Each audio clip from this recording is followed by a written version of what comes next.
Salut YouTube! Welcome back to my channel, or if it's your first time here, my name is Rosie and I'm a Kiwi living in France. And today I wanted to do something quite fun for my Frenchies out there, which is a video on the 12 most common mistakes that I've noticed when French people are speaking to me in English. What I found is that even when a French person is very fluent in English, there seem to be these sort of common pitfalls or trip-ups that French native speakers have when speaking in English, where they'd say something that was totally understandable, but it's just not exactly what a native English speaker would say. The point of this video is not to shame you or bring you down. I think that anyone who's speaking a second language or third language or fourth language is incredible. It's honestly just to make something helpful and useful for you if you want it, so that you can keep speaking English like a pro. Okay, so the first English pitfall that I often hear when French people are speaking to me in English is the word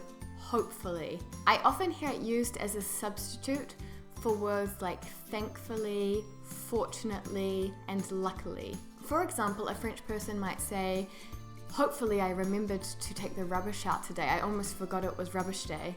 Or, "Hopefully we have a cleaner that comes once a week, otherwise I don't know how I would manage." So the words you actually want to be choosing here are luckily, thankfully, or fortunately.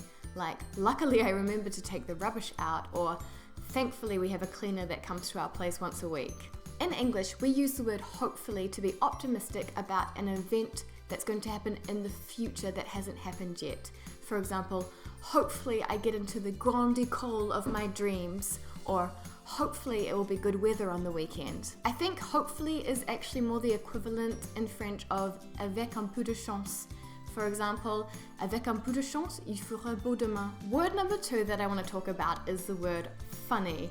And this one's so cute that I almost don't want to help you fix it. But what you need to know is that there is a difference between the words fun and funny. I often hear things like, "We went to a really funny concert on the weekend," or "We went to the beach with friends, it was very funny."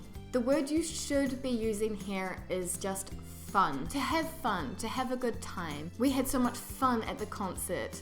It was fun to go to the beach together. Funny is an adjective and it means amusing or causing laughter. So a comedy show was funny. If something's funny, it made you laugh. Number 3 isn't a word as such, but it's a sort of common rule to keep in mind when speaking in English, and it's around plurals. So it may be a good idea to learn the few words that don't have plurals. The most common ones that I hear are transports. So I spend a lot of time in the transports. What you want to say is, I spend a lot of time in transport. Another classic one I hear is fruits. So you'll eat a lot of fruit. There's a bowl of fruit. There are 3 pieces of fruit, but you'll never have fruits. Same with toasts. So that's never a plural, it's toast. So I ate a lot of toast, or I had 2 pieces of toast. Another classic I hear is feedbacks. So feedback is never a plural either. So you can give someone a piece of feedback, or you can have a lot of feedback, but you never have feedbacks. And it's the same with information. So I hear a lot about having informations. They gave us some informations. And it's never a plural either, always just information. Word number 4 is eventually. What you need to know is that éventuellement and eventually in English are faux amis. They don't actually mean the same thing. Eventually means at some point in the future. For example, we might eventually contact the police if our neighbors don't stop being so loud. The word that you're looking for to replace éventuellement with is possibly or potentially. It's a hypothesis or a suggestion. So instead of saying, "We could eventually take an appointment with the director of the company," you could say, "We could potentially take an appointment with the director of the company," or "We could possibly take an appointment with the director of the company." Number 5 is the words good and right. And this is going to be really tricky for me to explain because I'm not an English teacher, but I often hear the words good and right being mixed up. Good is the opposite of bad, and right is the opposite of wrong. So when I hear "it's not the good password," what you want to say is "it's not the right password," aka the password is incorrect. Another thing I hear a lot is "it's not the good one," and it's the same rule here. What you want to say is "it's not the right one," it's incorrect or it's wrong. Number 6 is the word fat. And this might blow some people's minds out there, but food cannot be fat. Fat is an adjective for a person or an animal. For example, you have a very fat cat. If you want to talk about food having a high fat content, you say this food is fatty, or this food is greasy, or this food is high in fat. So that means you can't say, for example, this McDonald's is very fat.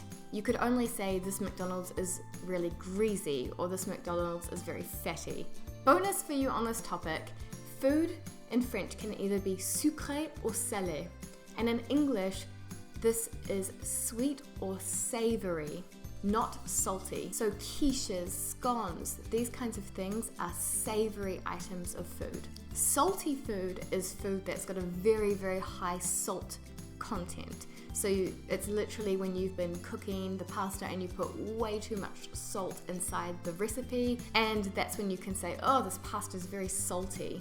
Word number 7 is the word proposed, and I often hear this used instead of the word suggested. For example, he proposed me to go to a bar. Firstly, you've got to be careful when you say someone proposed you, because straight away we think that you're going to get married, because when you ask for someone's hand in marriage, you're proposing to someone.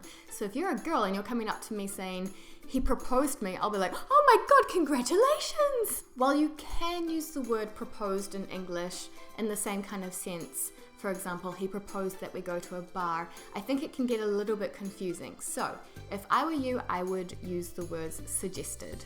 So he suggested that we go to a bar, or the seller suggested several color options, but I went for the blue one. Word number 8 is the word make. So I've heard sometimes we're going to make a party, I'm going to make an interview, I'm going to make a bungee jump when I'm in New Zealand. What you're actually wanting to say here is, I'm going to throw a party, or I'm going to have a party, I'm going to have an interview, and I'm going to do a bungee jump when I'm in New Zealand. I know this is really hard because you're using the verb faire here, which is a tricky verb because it can mean to make or to do in French. But what you need to know is that the word itself, make, in English really means to construct, to build, to fabricate something. Like you make a cake, for example, because you've got all of the ingredients, you put them together, you go through the process of cooking it, etc. You have made a cake. So hopefully that gives you something to keep in mind when you're hesitating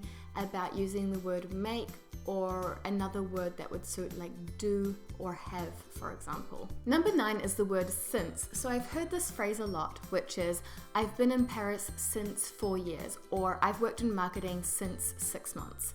So this is obviously the direct translation of depuis, but in English it's got the wrong positioning in the sentence. In English you always start with, it's been X amount of time since I've done something. It's already been 6 months since I joined the marketing department. Number 10 is the word stranger, and I know you're translating this from étranger. When we hear the word stranger, we think of someone we really don't know, and it's associated quite negatively with stranger danger. You know, you tell your children to never talk to strangers. The word that you're looking for is a foreigner. Someone from outside of your group or your country is a foreigner. Number 11 is a little bit tricky, but it's the word normally. And what you have to know is that normally and normalement are not friends. You may say in English, normally my keys are on the table, but I can't find them. Or normally I have class tomorrow, but I don't think I'll go. What you're referring to here are actually events that happen regularly over time. So we would actually use the word usually. Usually I have my keys here on the table, or usually I go to class on Tuesdays. And when you as native French speakers use normally for an event that may happen in the future, for example, normally he should come on Saturday. Here you can replace normally with should or should be.